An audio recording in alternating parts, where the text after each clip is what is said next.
All right, y'all. What's up? It's a great day. This is Gavin. I'm going to give a little background here on a couple channel updates here.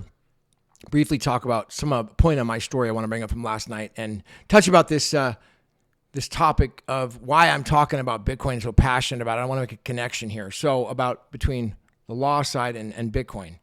So I get a call from a gal last night, Katherine, and she's complaining about how her children had been put into school, were in school, and during the pandemic, they were given Chromebooks for free in public school. And the Chromebooks went home, every kid got one, and they got a Google account, sign up for Google.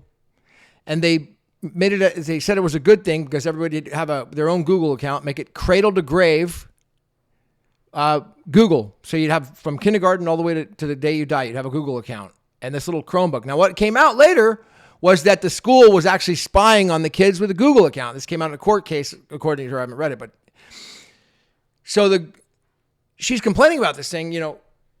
The kids' data is being collected by the school, and their privacy and their rights are being completely trampled on. What can she do about it?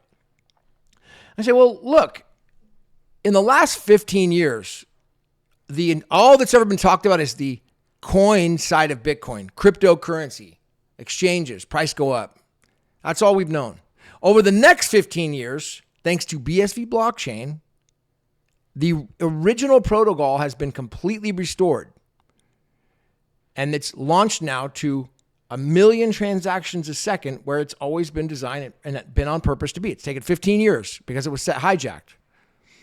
Because of that, the problem that she's having, which is surrendering all her kids' data to the school with a Chromebook for no compensation, or signing all the rights away, is now going to be solved through Bitcoin. This Project Babage Hackathon, the BSV sponsored hackathon that I talked about and people went down in Austin, is really important because these guys created the tool set to allow developers to begin to easily navigating through Bitcoin. When I mean Bitcoin, the original Bitcoin design, not the crypto, not the coin side, which is BTC. I'm talking about the original Bitcoin, which you cannot find, unfortunately. They banned that everywhere. But yeah, so the point is that this data side is coming, and it's going to secure people's rights to privacy and to freedom online. It's true digital freedom and sovereignty. Ty from Babage had talked about this on my show that I did with him very eloquently and technically. I'll put a link to it at the end of the video on his story about why he's passionate about this stuff, on how the bit side of Bitcoin, a bit and coin, the bit side is the data side that Katherine's complaining about, saying all her kids' data is being given to the school and they're just selling it and doing whatever they want with it, giving them a free Google Chromebook to then spy on the kid. But with Bitcoin, it's enabling the new, the original red ledger. What it's enabling is it allowing people to transact peer-to-peer. Katherine to me, or Katherine to the school, or the kid to whoever, in a micro transaction, all online, without the school being involved in surrendering data. Or if she is going to give the data, it's her data to surrender. She can pay for it and opt into it and pay, but she has to be paid for it. Hey, we want to get your data.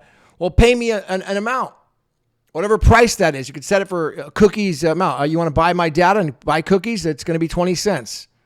Fine. It could be microcents. That's the world that we're going into. And this is the world of like true digital sovereignty, and why the real value, I think I can add a lot of value on this channel, is the new unique perspective I have in the law and Bitcoin and experience in the two. Not being a formally educated person in the law, okay, being a freaking street urchin, okay, that's it. Not an attorney, all right? But having a full understanding of the procedures, the law, and how it works, especially in California.